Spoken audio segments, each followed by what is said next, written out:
All right, so we're doing a window regulator on a 2014 Chevy Cruze. I'd already taken the door panel off, and I thought, well, this might be a decent video for someone because these regulators go out quite often on these, especially on the driver's side.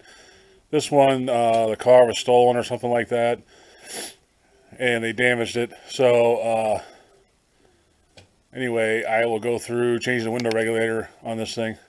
All right, so here you have the door panel. Like I said, this one's already off, but I'll show you how to get it off real quick. There's a hole down in here in your armrest. It's a T20. You'll take that nut out or bolt out. And then here you'll have a panel that goes over this. It's a little blank panel. Just take a screwdriver, pop it off. There's a T20 right there. And then you'll just get yourself a door panel remover tool or anything you have that you can pry on a little bit. And you'll go ahead and pull the door panel off. And anyway, that'll get you down to the door itself. And you'll come across this, and all this does, as you can see the hook right here, just pull that up, and that'll release it from the door panel, and then you just pop this out. That's for your door handle. And then you have the connector for the windows, and that's just a push. Just push on it right here. And that'll release it from your switch, door switch, and then you can pull your door panel loose, and then you're going to pull this plastic down. And on these you have 4 10 mil bolts. You got one here, one there, and there's one on the other side. And this window's not going up and down or anything, so anyway, I'm going to take those 4 bolts out and kind of figure out what's going on. Yours probably won't be exactly jammed up like this one, just because this car was, from what I understand, was stolen, and I'm not sure how they broke it, but we're going to figure it out. But anyway, get those 4 out, and that should release this window regulator from the door. All right, so before you take your window regulator loose, if you can, now if it's broken, the motor's busted or something else, you may not be able to do this. But what you want to do is get the window up to right here. This is what bolts to the window. You want to raise it till it gets to this hole and this hole, and it's 10 millimeter, and that's how you get the window off the regulator. Now this is jammed up. Like I said, this I don't know exactly what's going on with this car. I can't really see in there yet, but it's all jacked up from, I guess, being stolen or whatever. So I'm able to get it up by hand about this far, and then it stops. So I'm just going to get it down here where I can and loosen the window up. And then once you loosen the window up, just roll it up or push it up, and then either tape it or whatever you have to do to hold it up, and then you can remove this regulator with the 4 bolts. So it might be a good idea to take the window loose first and tape it up to the top, or find a way to hold up there to the top, and then take this regulator out. So, but this is where they want you to tighten and loosen, these 2 holes or access holes to the window. All right, so here's the old one. You can see, this is broke off, and this is broke off. Now,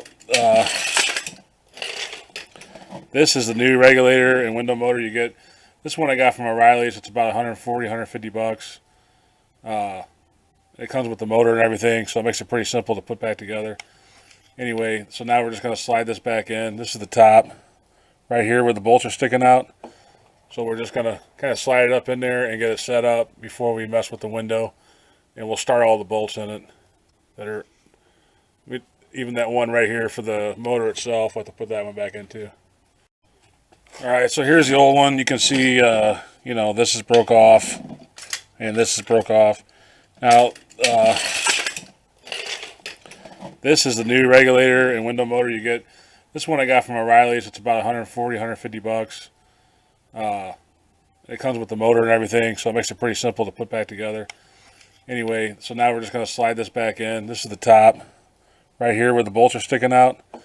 So we're just going to kind of slide it up in there and get it set up before we mess with the window. And we'll start all the bolts in it that are, even that one right here for the motor itself. We'll have to put that one back in too. All right, once you got your regulator and motor back in there, you got to put all 6 of your bolts back in, or 5, I mean. You got the 2 up here, the 2 down there, and then you got the one right here that holds the actual motor in. Now this hole here in the door And this hole here in the door is where you tighten and loosen the actual window. So what you want to do is hook your window switch back up to your door panel and bring the window track up to where you can get to the 10mm bolts that are in these holes. And what you're going to do is loosen those, slide the window into it, push it down, and then tighten those bolts up. Don't go too King Kong because you are dealing with the window. But loosen those up, slide it in, tighten it down. Alright, so there you have it. It's kind of a short video. Once you get the window pushed down into those brackets and you got this tightened down, these two 10 mils, there's one here, like I said, and one here. Just go ahead and test your window, make sure it goes up and down, and then go ahead and tighten up your window regulator, all the bolts, and just test it, make sure the window goes up and down, which it should with the brand new. So, and I mean, obviously don't forget to plug in your window motor, otherwise the motor won't go up and down when you put it back up in there. So that's pretty much it on it. I'm not going to show how to put the door panel back on. It's pretty self-explanatory. And I guess that's it. I got to replace the rear view mirror for it and do a few other things and then get it back on the road. But if you have any questions or comments, leave them down below. Thanks for watching, and we'll see you on the next one.